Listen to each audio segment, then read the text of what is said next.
Hello, everybody. Welcome back to another episode of the By Word Show. So glad you're here today. It's going to be a fun one. And I'm honestly just so excited to sit here and pick your brain. We've got Dr. Kayla Borchers here with us today to talk all things holistic women's health, especially for preconception, pregnancy, postpartum, which y'all know I'm living in it. So, hmm Dr. Kayla, thank you so much for being here. Welcome to the By Word Show. Would you just tell us a little bit about yourself and what you do? Yeah, absolutely. So, thank you for having me. I am so excited to be here. I am a doctor of physical therapy who did all of my training at a large research institution, went right away into working there as well, post graduation for a sports medicine department, and absolutely loved what I was doing. But I kept finding that people were seeing me at their wits' end. So when they needed to have surgery because of significant hip pain, or when they were having terrible sciatica pain during pregnancy and could Mm. barely move. And I was like, there just has to be a better way. Like, we can help these people as movement experts before they are at a point where they're in so much pain they can't do their daily life activities. So, when I became pregnant with my first child, I did a ton of research in continuing education for physical therapists on how to support your body before, during, and after pregnancy. I was able to apply that to myself and then have my second kiddo do the same thing. And after my second, I was just like, I want to help women in a more holistic way, in a more proactive way. So I ended up leaving my medical center job and opening my own private practice here in Columbus, Ohio. I treat clients in person, but also virtually. So no matter where you are in the world, we can work together through, virtual coaching services. But I absolutely love what I do. I love helping women in a more proactive way and in a more holistic way so that you can really just feel your best during this special time of life. I love that. And I think that's so special, especially pairing your holistic experience like with wellness with the physical therapy side of things. 'Cause I've never heard that as a pair before, but I'm sure that's hmm just such a like a well-rounded approach to take because really you're right. There is so much you can do proactively. And I know, gosh, I for one, and I've had conversations with so many other women who have felt that same way where it's like, I'm out of options. I don't know what else to do. I've got to do some digging now because treating symptoms is no longer enough. So I think it's really hmm cool that you help women do that specifically during the childbearing years. So what got you excited about doing that? Like what has been your experience transitioning to focusing on moms? Yeah, I'm living it. I'm in this season myself. I have a 4-year-old. Well, she'll be 4 in a couple of days. And then I have a 20-month-old. So I have a little girl and a little boy. And Oh. we are looking forward to growing our family again in the future. And I am just in this phase of preconception, pregnant, postpartum, breastfeeding, preconception again, pregnant, postpartum, breastfeeding. Like, Right. so I am in the cycle. I am living it, and I know what it's like to be a working mom during this time. So I do work part-time. I see clients 3 days a week, which is perfect for our family life right now. It's been a really great balance. But I know what it's like to be a stay-at-home mom on those days I'm home with my kids, and I know what it's like to be a working mom on those days I have to do daycare drop-off. So I get it. I get Mhm. how overwhelming it can feel to work time in for yourself. But what I like to tell my clients and what I remind myself is that if you don't pour into you, you are going to experience symptoms down the road that prevent you from being the best mom that you can be. If you want to chase after your kids at the park and not pee your pants, there's help for that. Like, there is work we can do so that you can go chase Yep. your kiddo and you're not like, oh, I'm wearing green shorts today. Like, you'll be able to tell if I leak. You don't have to only wear black pants so that when you go on a run, you're not leaking. You don't have to live with hip pain every time you guys do a car trip or you fly on a plane for vacation. Like, these are things that so many women live with and they write off as normal. And they're like, oh, it's just the time of life that I'm in. It's not Yep. true. Like, you do not have to live that way. You can really enjoy these years. You can thrive during these years. And it can be done in a science backed yet holistic way that is also non overwhelming. So that is literally what I do for myself. And I have been able to, run a half marathon a few months after having a kiddo. I like to say wait at least 3 months before you start running. So I was like, I think 8 months postpartum when I did my half, and felt great. I have been able to go on hiking trips when I am pregnant, and hike into good elevation. Like, but I wouldn't be able to do those things if I wasn't supporting my body in the process. So that's what I like to help women do as well. That's really cool because you mentioned two things that are very contrasting, but I feel like women are either or. They're in the overwhelmed. There's so much information. What do I do? Like I have so many friends right now who are also pregnant. I'm pregnant right now when we're Mm-hmm. recording this.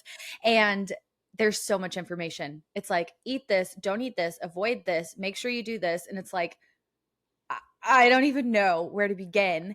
And then we have that term thrive, which you said, which I feel like we all want, but sometimes it feels so unattainable. It's like, oh, if I really want to live my best life, thrive, feel optimal health, I have to make sure I'm eating perfect and doing XYZ. And it's like it's very, maybe it's just me because I'm a black Mm-hmm. and white person, but it's like, okay, I either am overwhelmed or I have to change my entire life and be Yes. so strict and rigid on these routines in order to thrive. And so I love the way that you have connected the dots for women because you're so right. It's not normal.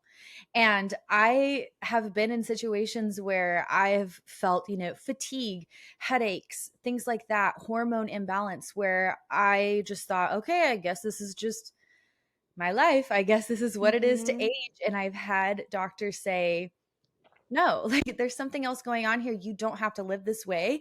And so it's really encouraging that you're helping women do this during the parenting, the motherhood years, because it is so Mm-hmm. important to be able to show up for your kids. So I would love to will you just break it down for us, like phase by phase? I guess we can start with the preconception because that would be the very Yeah. beginning. So Mm-hmm. what would you say are some key things for women who are planning to conceive or in the preconception phase, and how can they optimize their health and well-being during this time?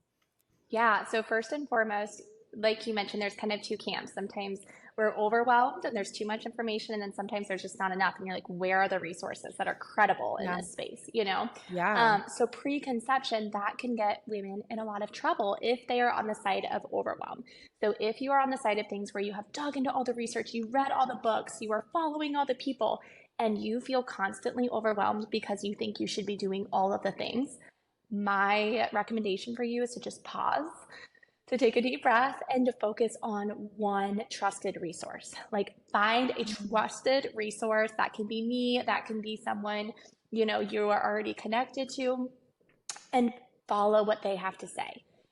They will probably be sharing other pages and other content that's connected with other referral bases. So for instance, I will share things by a functional medicine dietitian that I work closely with.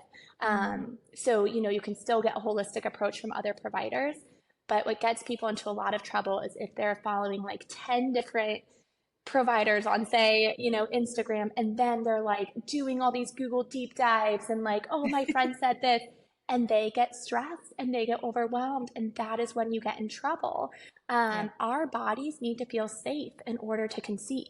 And so if you are doing, quote, all the right things, you're eating right, you're taking all the right supplements, you think you're exercising perfectly, our bodies actually start to feel super stressed and start to, Mhm. go inward and not feel safe to conceive because of the stress that your body feels under. So that is Wow. actually like the top, recommendation and overarching, and something that often gets missed because the, patient, the client is feeling like, I'm doing all the things. Why am I not getting pregnant? It's Right. because you are putting too much pressure on yourself. And that's why you hear stories of, okay, I just, your friend stops doing all the things and they just relax, and them and their husband are like, we're just going to adopt. Like, this just isn't in the cards for us. And then they get pregnant. Well, it's because they have let go of the stress factor. They've let themselves just live. So I very much live by like an 80-20 rule. I do a lot of really good things to support my body, I would say like 80% of the time. But 20% of the time, we go out to dinner and I do not ask if they prepared my food with seed oils. It's okay if you have a meal here and there that maybe uses a higher inflammatory oil. That is not ideal. I never cook with that at home. I don't buy packaged goods with that at home. But when I'm out and about, sometimes that happens. Or if you're at a cookout and your mom prepared something, that you loved from childhood and it's going to bring up feel good emotions for you, eat it. There is benefit from an emotional and psychological standpoint Mm. compared to the stress of, oh, but that's not the healthiest version of a food that I could put in my body. Yeah. So that's a big one. But then in terms of things you can do proactively, I think this is so important because it is not often talked about. I myself went to my first, yearly appointment after my husband and I got married, and we weren't ready to grow a family yet, but we wanted to down the road. And I was like, what can I do to support my body now? And they're like, oh, just when you're ready, just have fun with it. And if you're not pregnant in 6 months, come back, we'll talk. Why not give women proactive things they can do in that moment? So, what Mm. I like to educate patients on is, if you are considering conception in the next few months to years, you could be 3 years out. You can still start focusing on things now to support your hormones and to support your health. And then it'll just make conception that much easier when that time comes.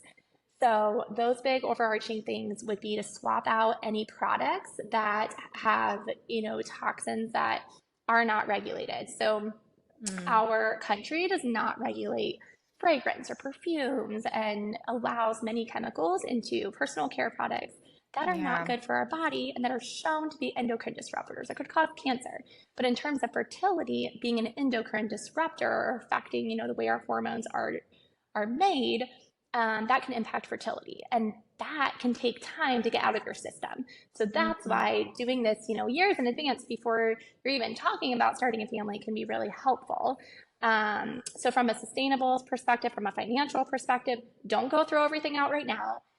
Just as you run out of something, throw that in the trash and get something that is good. Beauty Counter, all of their brands are EWG certified. EWG is a database that you can type products into and see what their rating is. So Beauty Counters are really good. Primally Pure, good ones. Those are two brands that I personally use and really like.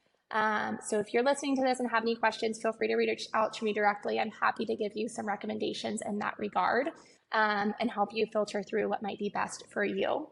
Looking at, your cookware. Are you using non-stick pans that actually are coated in, some toxic substances that, especially once they start to scratch, those substances are getting through into your Yep. food.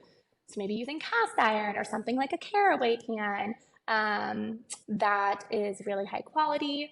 So you can go through, we can go through everything on that and spend like a whole episode talking about that stuff. But type things into EWG. You can do like cleaning products too, swapping that out, just all of the things so that you're creating a healthier living environment for yourself. And then from a nourishment perspective, we touched on that a little bit, but making sure that you're fueling your body appropriately. A lot of women will skip breakfast and just kind of go straight into their day. That's one of the worst things you can do from a preconception standpoint. You want to make sure within 30 minutes of waking, or at least by that 60-minute mark of waking. I also suggest starting your day with a glass of water so that you're hydrating right off the bat. And then considering electrolytes, using something like a squeeze of lemon juice, a pinch of sea salt, and perhaps some trace minerals in your water to get some electrolyte supports to help your hydration get to where it needs to go in your body. Element packs are also great for that. And then from nourishment perspective too, looking into a really bioavailable prenatal. So if you are Mm. in the 3 months leading up to conception, our body during the first trimester actually pulls from nutrient stores that we put into our body 3 months prior. Wow. So yeah, isn't that cool? So not all prenatals are created equal. The ones that have a higher pill content, so for instance, like 8 pills a day, are actually usually the best for you because they have larger forms of a nutrient called choline, which is a larger nutrient that can do just one pill. So to Mm. actually get the right amount of nutrients, a lot of times you'll see a higher pill amount. A lot of women avoid those. They're like, I don't want to take that many pills. When we actually look at the nutrient content, it is very beneficial for your body. Full well is what I really like for that. Dr. Kayla will give you a discount on that. So if you do want to order full well, Dr. Kayla will give you a little bit of a savings there. That is what I personally have switched to and have noticed a huge benefit there. Desiccated beef liver. Beef liver in and of itself can be Mm. great as a really high nutrient dense food. Again, there's so much that we could unpack here, but really overall eliminate those processed foods, focus on whole foods, but also give yourself some grace. If you are at a cookout, if you're going out with friends, like it's okay. Final thing from a nourishment standpoint would be alcohol. If you are, again, in those like 3 months leading up to conception, backing off to 1 to 2 drinks a week would be best for you and your partner, because male and female contributions are significant for fertility. And then from an exercise standpoint, to jump into that real quick, a lot of women are over exercising. So if you are leading up to conception and, for instance, your periods are irregular, that could be a sign that you are perhaps over exercising and just need to tone it down. So that was the case for me personally. I was extremely active, through high school and into college, and my periods weren't regular. So I knew I had to figure that out if I wanted to know when my fertile window was and I wanted to conceive a child. So finding out a good exercise routine where I could still run 2 to 3 days a week, but then weave in more things like yoga, Pilates, that were a little bit less taxing to my system. That for me was able to help my body regulate, and I could still stay fit, still stay active, still stay strong, but just in a different way that wasn't doing high intense workouts 6 days a week, 60 minutes per day. Like my body wasn't responding well to that from a hormone standpoint. So that is different for each person, and you have to find what works for you. And that may differ from year to year as well.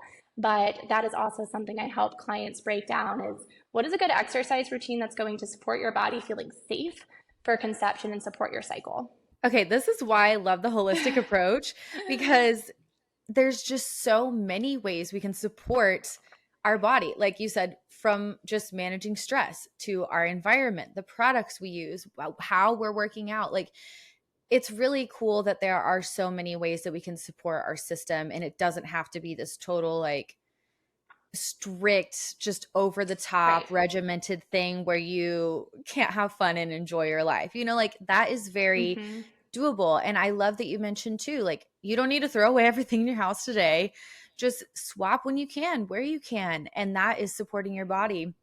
And so during pregnancy, then, what are some ways that those practices kind of translate for like emotional, physical, spiritual well-being during that time? Yeah. So the beautiful thing about making those decisions pre-pregnancy is that you've already set the stage for yourself. You already have a really bioavailable prenatal that you're using. You've already started swapping out household products, so that doesn't feel overwhelming, Yeah. So you just keep up with that. Like that all feels really good. Now, during the first trimester, a lot of times women will feel nauseous and super fatigued. So that can definitely change things up from a nourishment and from an exercise standpoint. So what I like to remind women is you're pulling from those nutrient stores 3 months pre-pregnancy. So what you did then, will support you now. So that can give some like reassurance. But then also just packing it in however you can. So perhaps a smoothie with some collagen powder to give you some more protein will be great. If you are still able to stomach coffee and you're drinking coffee, I usually do like half calf, a scoop of collagen powder, and that is great because it's going to balance out your blood sugar levels while also giving you some protein, right? That's a great idea. Yeah, I love it. Habit stacking is what I'm all about. So in terms of making things non-overwhelming for busy moms, habit stack it. So you want to add more protein in, put it into something you're having every day already. Electrolytes, I recommend daily use, because it's helping that water get to where it needs to go. Blood volume increases a ton during pregnancy. So that's where electrolytes are they're more important during pregnancy than what they were pre-conception. So that is one I definitely would focus on more during pregnancy. And then, and that can help with nausea too, because a lot of times women will get those symptoms when they're dehydrated, but they're like, I'm drinking a ton of water. I'll have them add in an electrolyte pack each day, and they're like, holy cow, that made a huge difference. I'm peeing less. Like I can actually tell the water's getting where it needs to go, and I'm not feeling thirsty all day. Yeah, so that's a game changer. But during first trimester, if you are just feeling kind of blah, slow down. Like that is your body's way of telling you, we are really focusing on creating this new life. Let's slow down. So for me, that means kind of clearing my schedule. If we find out we are pregnant, I am like, all right, we're going to take it easy the next 2 months, let's let baby grow. Let's take care of myself. And what I find is when I do that, I'm not as stressed, right? I'm not thinking, oh, I have to clean the house because we're having people over for a cookout. I can just enjoy being with my family and doing what feels Yeah. good each day, And sometimes there's things out of our control, maybe you're at a wedding or you already have things planned. That's okay, but just taking that pressure off yourself to do all the things and just let yourself have that time to rest more and relax more and, put your feet up. Just take it a little bit easier. And so, movement wise, I really lean into longer walks, Mm. fresh air, nature. So, anytime you can get out on a walk or a little Metro Park hike, that might feel great. Yoga, Pilates, bar classes can feel really good versus those higher intensity workouts where it would increase that nausea sensation. But as we move into second trimester, a lot of times you get that energy back, you're feeling better, you are feeling up for returning to some of those activities you were doing pre-pregnancy. And that's all good and safe to do. The caution I give there is reminder that we lose muscle strength faster than we gain it. So if you're wanting Mm. to go back to strength training, for instance, and you just took 2 months off of it, start at a lower weight than what you were at before pregnancy, ease into it because that's when we can see injuries occur if you just jump right back into something after Oh taking yeah. a little bit of time off from it. Same thing with running, kind of walk jog program to ease back into it versus going full throttle and risk, injuring yourself or just feeling completely wiped out and exhausted Right. afterwards. Yeah. So we want to feel at the end of our workouts more energized, and good about what we did and not like we need to spend the rest of the day on the couch exhausted. If you are Totally. feeling that, yes, then it was probably too intense of a workout for you. And that's okay. So maybe the next time you back it down in either intensity or in duration. So maybe you feel good with a 30-minute workout instead of a 60-minute workout. So you adjust based off of what your body is telling you. Avoiding super high heat during pregnancy is also a caution I like to give. So if you are somebody who enjoyed heated yoga pre-pregnancy, I like to recommend non-heated yoga. You can risk getting lightheaded. You can risk decreasing blood flow to baby or overheating baby. And so for me, I'm like, it's just not worth it if there's other options that you Yeah. can do, like a non-heated class. And then as you move into your third trimester, I like to focus more on birth prep. So, how is your hip mobility? Are we able to diaphragmatically breathe and relax your pelvic floor muscles? Because during delivery, the pelvic floor muscles' job is to actually get out of the way. So, a lot of women think, like, I need to strengthen my pelvic floor during pregnancy. Mm. No, you need to learn how to relax it. Yes, it needs to be strong. It needs to be strong to support your body during pregnancy. But in terms of like a vaginal delivery, that pelvic floor needs to know how to relax and get out of the way. Mm. So I do a ton of education for patients on that, diaphragmatic breathing, different pushing positions, deep squats for opening the top part of the pelvis, and then hip internal rotation mobility for opening the bottom part of the pelvis. Like there's so much we could do proactively to support the body for the birth experience that the mother wants to have from a pelvic floor perspective. So that's really fun to tap into as well. I love that. So, I mean, let's be real. Pregnancy is just hard sometimes. And you touched on a few things like the nausea, the fatigue, or like being pregnant in the summer. I'm in Texas and it is just Mm. so hot. Or if you have another kid in the house, like Yep. there's just a lot going on sometimes. So, what are some holistic techniques that you would recommend to help with maybe the hormonal, emotional side of things to help maybe with the stress aspect? Yeah, that's a great question. I think tapping into nature can be huge. Mhm. First thing in the morning, I like to, right now, my son's been my alarm clock. So my 20-month-old little boy, he just keeps getting up earlier. I'm like, dude, what's going on? So he's been my alarm clock. So I get him up and I just bring him straight outside. Like we just go straight down the stairs. We go outside as long as it's not raining. And like I step into the grass and just like being barefoot in the grass, taking a couple deep breaths of fresh air, hearing the birds chirp, seeing the sunrise, like it just puts me in such a good place, versus being Mhm. like, oh, you're awake early again. Let's like lay on the couch and watch a show Right. until everybody else is awake. That can be so easy to do.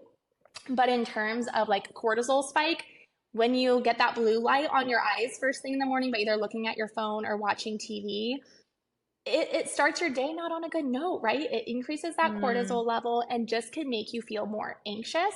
So you may not Yeah. intentionally know what you're doing, but like behind the scenes, like what it's doing to your body is that it can increase anxiety and kind of a frustration of like, why didn't they sleep in so I could get my morning workout in or things like that. Right. So Yeah. yeah, yeah. So getting morning sunlight, fresh air, and just that barefoot in the grass, that grounding, there actually is research to support that nature benefit on like our emotions and our mood and our hormones. So that is a really simple first moment of the day thing. And then coming in, having a glass of water, again, super simple, but like you're starting your day hydrated then.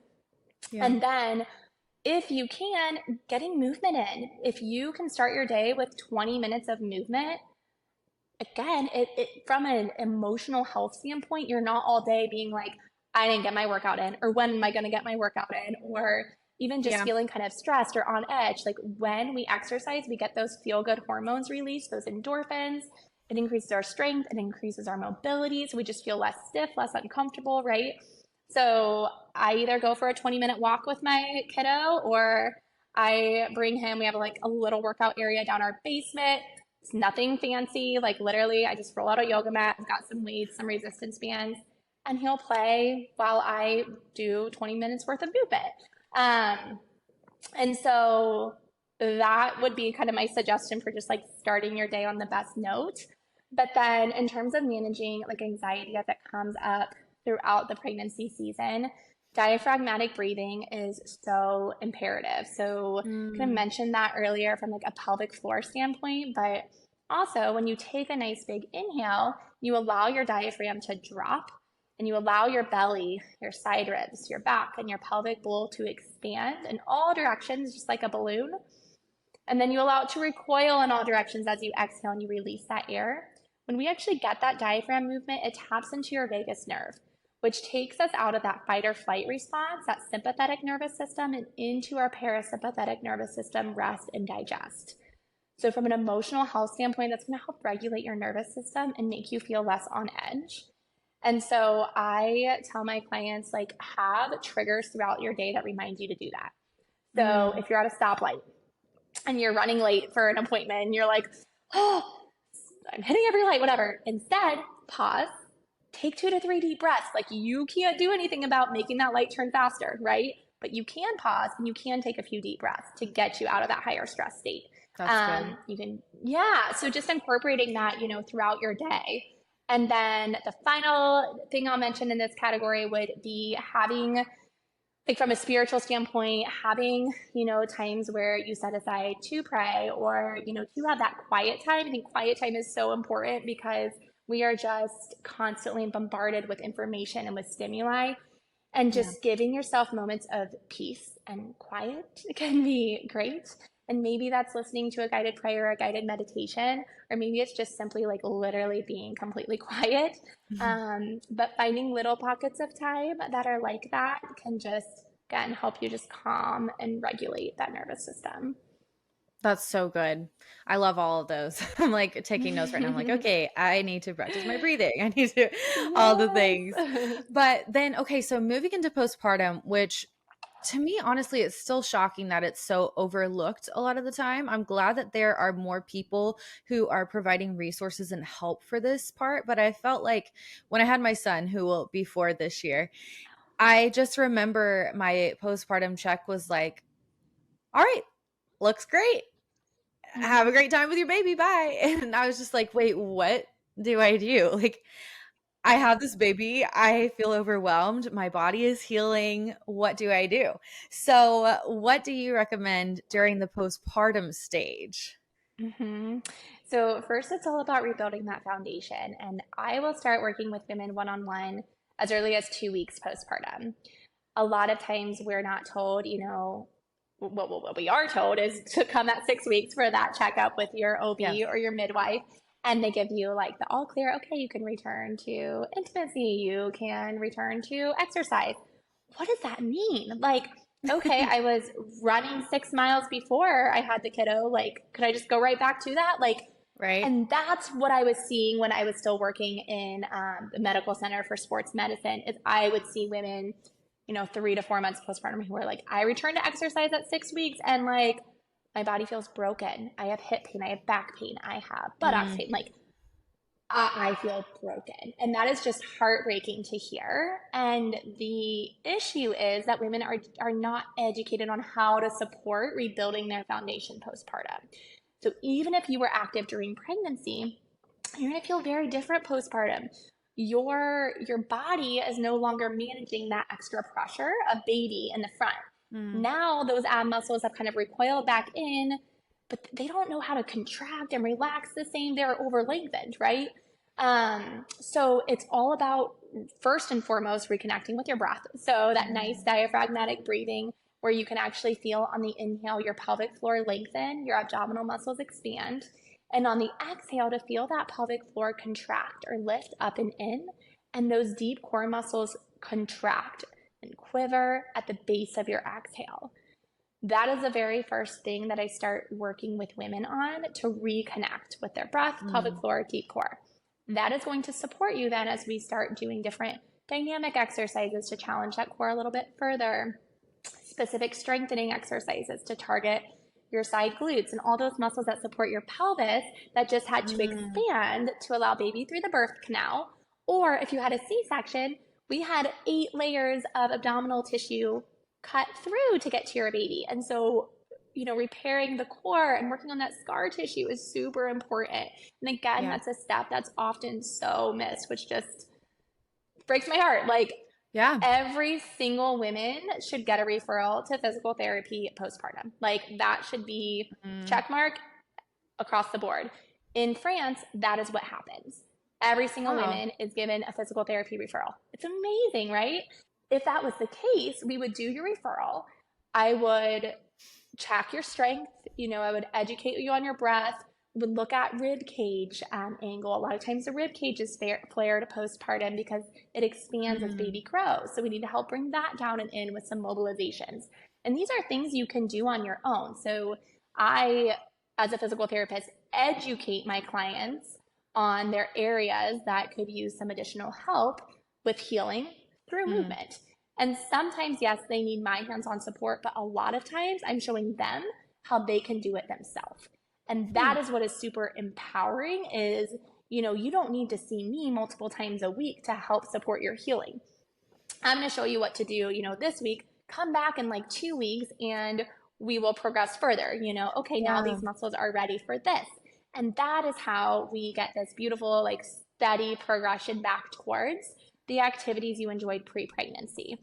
And so that's where at the 6 week mark, we already now understand how to contract and relax pelvic floor, how to contract and relax core, and how to lift baby without straining our back, how to support your areas of tension and stress after breastfeeding or feeding your baby, right? Because it's Right. very common to have headaches and back pain postpartum because we're sitting in one position cluster feeding, right? So there's so much you can do to support your body before that 6 week mark. So that is like a big takeaway I want everyone to hear from this conversation. But then after that 6 week mark, making sure that you are slowly easing back into these activities. And ideally, it would be with the guidance of a physical therapist who has education in the perinatal space. So Mm. most of my colleagues in my sports medicine department, in fact, pretty much I would say all of them, where I was working before, did not have education specific to prenatal and postpartum care. It's a specialty that we gloss over in our doctoral program, right? It's just like every single physician is not a gynecologist, right? Right. Because there are subspecialties within that field. And so making sure that the person you're seeking out has specific training in this space. Otherwise, they're going to be like, yeah, you're not having specific pain, or you're like, they're not going to know how to optimally Right. guide you. Yeah. Yeah. So yeah, super important to find somebody who like that is their area of expertise. Well, that's huge because I think I think that's just what women need to hear, especially going into postpartum, because there is so much pressure to quote bounce back. And so it makes sense, like you're saying, it's so easy to feel that pressure, like, okay, 6 weeks you're cleared. All right, I need to start a workout regimen. We're starting a new diet. We're doing all these things. And I remember doing that with my son Jude. And I did have a C-section with him. So my recovery time was a little longer. But Mm-hmm. afterwards, I was like, okay, it's time to bounce back. I need to get my body back in shape. And, like I was eating well, I was fueling my body. I was able to breastfeed for a long time. But I noticed the stress that like the toll it took on my body, the stress that I was feeling, it impacted my milk supply. It impacted a lot of Yes. things. And I wish I Mhm. would have known that it took 9 months to grow this baby. And it's not like you're going to go back in 6 weeks and just be ready to hit the ground running. Like it's just too Mhm. much. And so I think it's really important that you said that. Like there are dangers to trying to bounce back Yes. and going too quickly with it. Absolutely. And research supports waiting at least 12 weeks before returning to running. And so when women are given the clearance at 6 week, like good to go, they think they can just go right back into it. And it's like the pelvic floor is not ready for that. Like, oh, so just taking that pressure off ourselves, like it's okay, and understanding there are other things you can do to support your body to get back to your goals. It's just going to take a little bit of time, and that's okay. And you touched on a really great aspect in terms of like bouncing back and then milk supply. If we're not nourishing our bodies optimally, so like with food and with hydration, and then we're also over exercising, our body's like, well, what's going on? I don't have enough energy. I don't have enough nutrient stores Yeah. to, care for this little human and for you. And you both suffer, right? It Yeah. reduces milk supply if you are breastfeeding. And then for you, like, you're not optimally healing because, your body is kind of in that stress response, that I don't feel safe mode, right? Right. So yeah, just making sure too, you are giving yourself things like bone broth and continuing with collagen and continuing with a really good prenatal like the Full Well, because your body's still healing as it's also Yes. nurturing and your little one. So it's a lot, and taking that pressure off yourself. When I work with clients postpartum getting back into movement, the focus isn't on losing weight. The focus isn't on fitting into a certain size. The focus also on feeling strong, feeling Mm, empowered, feeling supported in your journey. And guess what? The weight loss happens naturally when that's the focus, right? Like, we don't once talk about weight in here. Like, I'm in my office now and I'm like, we don't. yeah. That's not a focus. But if you're focusing on supporting your nourishment, and you're focusing on supporting your muscles and your breath, guess what? Those goals come right along with it because your body feels safe, it feels healthy, it feels supported. And that's what it needs to, return to your ideal weight. And a lot of times women struggle with weight loss because of stress, right? If the body doesn't feel Yeah. safe, it's going to hold on to all those fat stores because it doesn't think that it's in a safe space. And so, yeah, that's why don't let that be a focus. Focus on feeling good, doing the activities you want to do, being active with your kiddo, and the rest will come right along with it. That's such a good point because I mean, you're a mom. The postpartum stage, it feels like so long when you're in it, but it really flies by. And I have just been preparing myself mentally for that stage that I'm about to go into in Yeah. just a few weeks. It's crazy. But just thinking like, okay, yes, I have goals to lose the baby weight, eat healthy, just feel good and strong in my body again. But I don't want that, like focusing on those things to take away from how sweet that season is. And it really does go by so quickly. And I mean, you mentioned a lot right there. That was so good. So kind of along that same vein, how do you recommend for new moms or moms in the postpartum season to continue caring for themselves, not only physically, but emotionally, spiritually, just because it is so much and you're caring for this little baby and your whole world has changed, but it's still so important to care for Yeah. yourself too. It just looks a lot different. Yeah. So for me to kind of like pour into myself, I'm definitely like a type A person. I like to go, go, go. So for me to slow down is really hard. Same. So in that yeah, okay. I think we can relate, right? So with my daughter, I had a really hard time like disconnecting with work. So she's my first. I would like scroll social media the whole time I was nursing her. And I felt very like stressed and anxious and on edge. And I think it was because I wasn't taking care of myself well, right? So I learned from that experience. With my second, it was very different from like a, emotional and spiritual health standpoint. I had a rule for myself that when I was nursing him, I wasn't going to be on social media. And I because you love just that. mindlessly scroll. And so instead, I would listen to an audiobook, or I would listen to a podcast, or I would listen to Hallow app, I don't know if you're familiar with that, but it's like it's a Yes. Christian-based app. Yeah, so they have prayers and guided meditations, and so I would try to do that like for the first feed of the day to like, start it off with kind of, setting the foundation for the day from a I spiritual love that. perspective. And then, with subsequent feeds later in the day, I would get my podcast and listen to something I was passionate about. Maybe it was a postpartum, a topic such as today's, where, postpartum mom could listen to and be like, oh, I'm learning things. Like, that's helpful. And Yeah. then maybe in the evening, I was listening to an audiobook that was more like fun, relaxed. So that was really cool because I felt like I was still, quote, doing something. And I was also Mm, like sitting there looking at my baby the whole time, right? So I yes. was like so connected to him and didn't feel distracted elsewhere.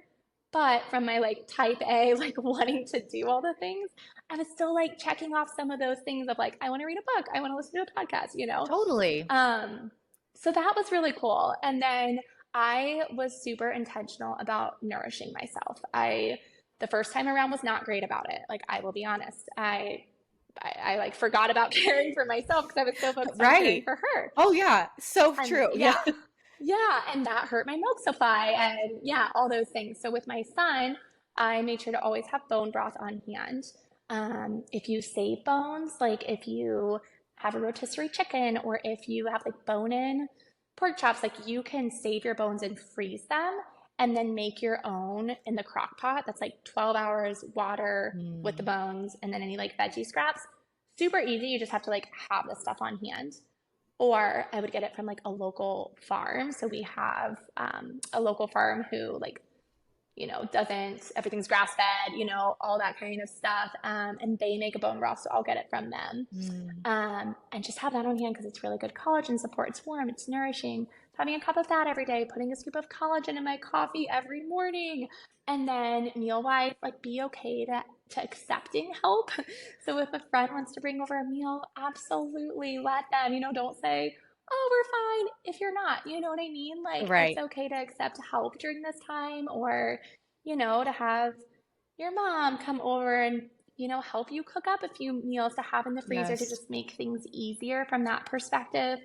Have some go-to restaurants for takeout that are like good quality food, not just a greasy pizza, but like a good, power bowl or something like that that's going to have, good protein, Yeah. veggies, some carbs, a good nutrient source for you. And then having snacks on hand. So like energy balls were great to have on hand just as a quick like snack grab when I was nursing between feeds.